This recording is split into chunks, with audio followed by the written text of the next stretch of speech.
Hello নমস্কার বন্ধু, আজ আমি আপনাদেরকে দেখাবো রুই মাছের ঝোল। দেখুন আমি রুই মাছের ঝোল কিভাবে রান্না করব। মাছগুলো আমার ভাজা হয়ে গেছে, এবার আমি মাছগুলো নামিয়ে নেব।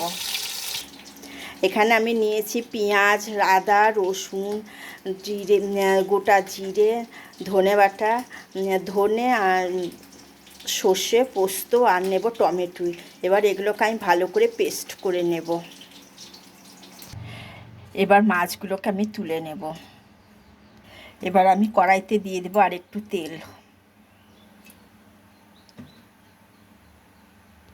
এবার আমি দিয়ে দেব গোটা জিরে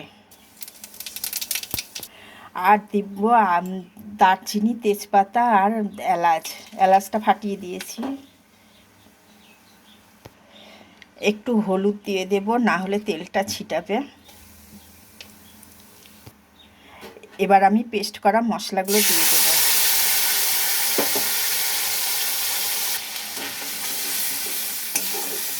এই মশলাটা এবার আমি একটু ভালো করে ভেজে নেব।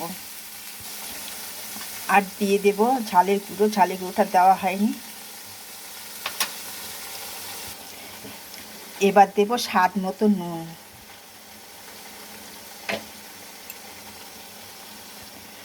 আর দেব হলুদ দিয়ে এবার ভালো করে, যতক্ষণ তেল না ছাড়ছে ততক্ষণ ভালো করে ভেজে নেব।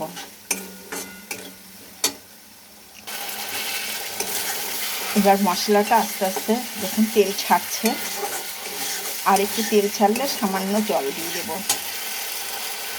এবার আমার তেল ছেড়ে এসছে, আমি এবার সামান্য একটু জল দেব।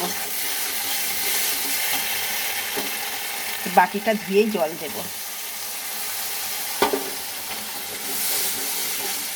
দিয়ে আবার একটু কষিয়ে নেব।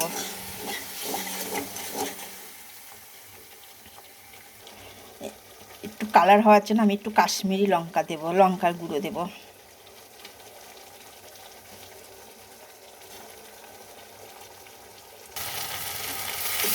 আর একটু ভেজে নেব যাতে পেঁয়াজ আর রসুনের কাঁচা গন্ধটা না থাকে।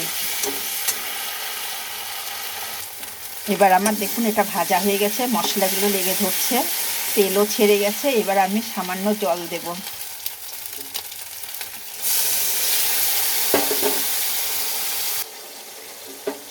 এবার আমি ঝোল দিয়ে দেব, বেশি ঝোল দেব না, গা মাখা করব।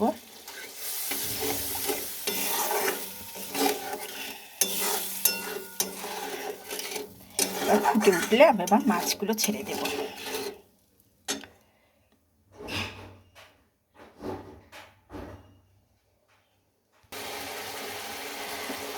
এবার আমার ঝোলগুলো ফুটে গেছে, এবার আমি মাছগুলো ছেড়ে দেব।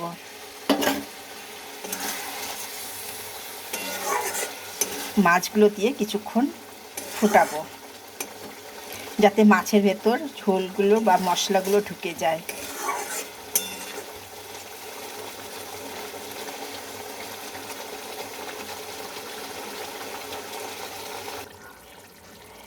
এবার আমি দিয়ে দেব একটু গরম মশলা।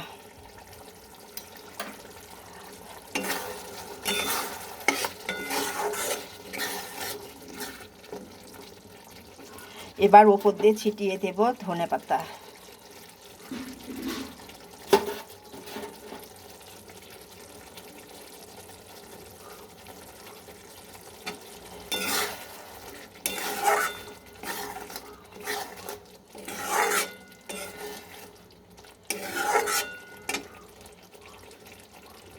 এবার আমার এটা হয়ে গেছে, এবার আমি নামিয়ে নেব। এবার আমি বলি, যদি আপনাদের ভালো লাগে একটা লাইক দেবেন, সাবস্ক্রাইব করবেন।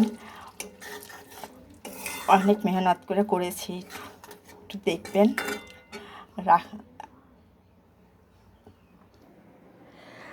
আপনারা এইভাবে রান্না করে খেয়ে দেখবেন। যদি ভালো লাগে একটা লাইক, একটা সাবস্ক্রাইব করবেন, জানাবেন কেমন হয়েছে। রাখছি, আবার দেখা হবে সামনের ভিডিও নিয়ে। নমস্কার।